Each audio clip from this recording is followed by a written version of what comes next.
Hey there, it's Leona. Welcome to Zen Mindfulness Shodo. Today, we're gonna practice Shodo meditation while focusing on the Hiragana character for U. So, let's begin our beautiful journey together.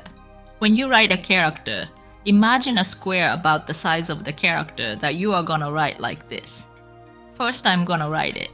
Then I'm gonna explain the points and tips for writing the character beautifully in detail.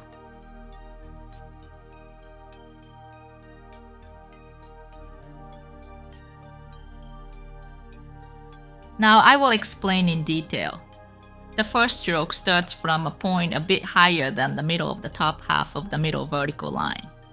The angle of the lower part of this line is about 30 to 45 degrees.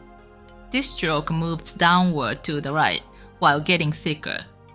From the end point of this first stroke, it descends to the lower left with this kind of brush movement. The second stroke starts from a point a little bit lower right than the center point of the top left square. At the starting point, place the brush like this. And once the brush is placed, without moving its position on the paper, lightly push the brush towards its tip to temporarily fix it in place. Once the brush is stabilized, the horizontal part is, as you can see, curved upwards just a little bit, gradually thinning as it moves upward to the right. When it reaches about below the starting point of the first stroke, it curves down. After curving down, this part, as you can see, curves to the right while gradually thinning until it reaches the middle vertical line at a height where the space above the starting point of the first stroke and the space below the end point of the second stroke are about the same size. One of the key points when writing this character is the position of the first stroke. For example, if I write examples here, when the first stroke is like this, the second stroke might be like this. Or when the first stroke is like this, the second stroke might look like this. In the left example, the starting point of the first stroke and the starting point of the second stroke are roughly on this middle vertical line. Or the first stroke doesn't start from the middle line, but starts from around here, from above the starting point of this second stroke. But if you align these two starting points, the whole character might appear slightly tilted to the left overall. So to make it look more upright, standing straight, it's better to align the end point of the first stroke and the turning point of the second stroke roughly on the same vertical line like this. Or to have the first stroke come to about the middle of the horizontal part of the second stroke like this.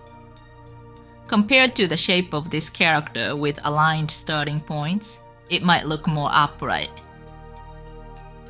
So I think it's important to pay attention to the positional relationship between the first and second strokes. Also the angle of this first stroke, for example, like this.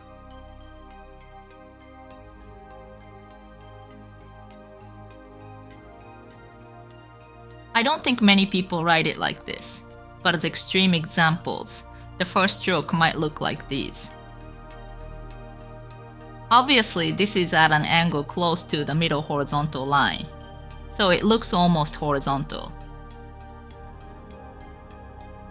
In the right example, it's like this, almost vertical and parallel to the middle vertical line.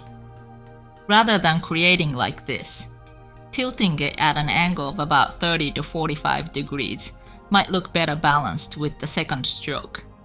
Also, the turning point, for example, when the first stroke is like this.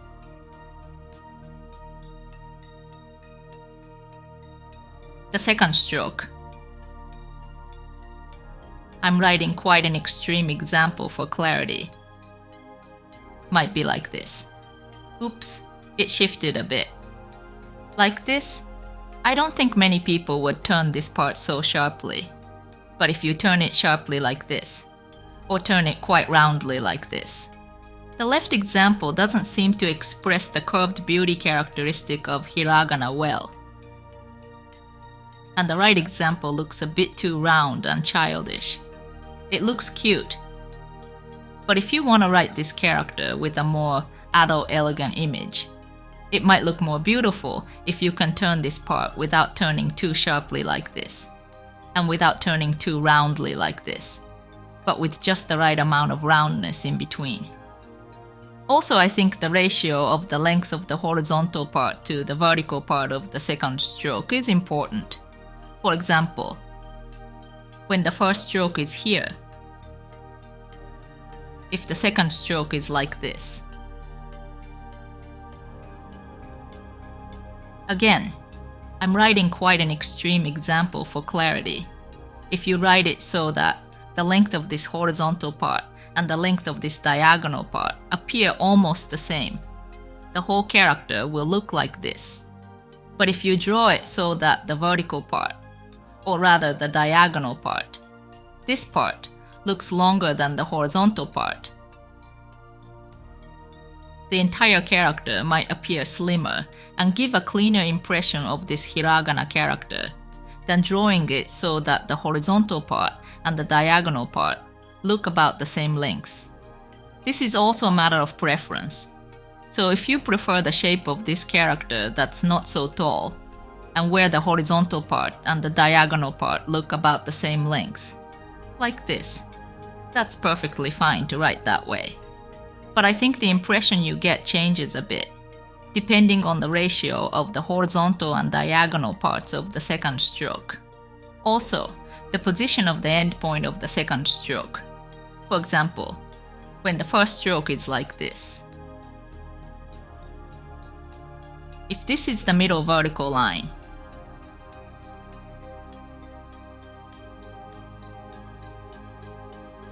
in this case, the end point of the second stroke comes to the left side of the middle vertical line, so it might look like the whole character is tilted to the right.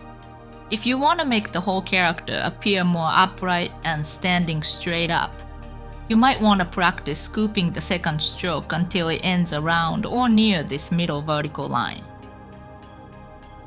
I've explained various things, but these writing points and tips can be applied regardless of the size of the brush you're using, or the size of the character you're writing, so why not try applying only the information that's useful to you in your practice. The key points and tips for writing hiragana neatly, as explained in the video, are concisely summarized in this book. Each page allows you to practice one character. If you're interested, please see the description. When you practice with a brush, I recommend that you place a few pieces of paper under the page that you're writing on, so that the ink doesn't bleed onto the page under it. Alright, let's get started.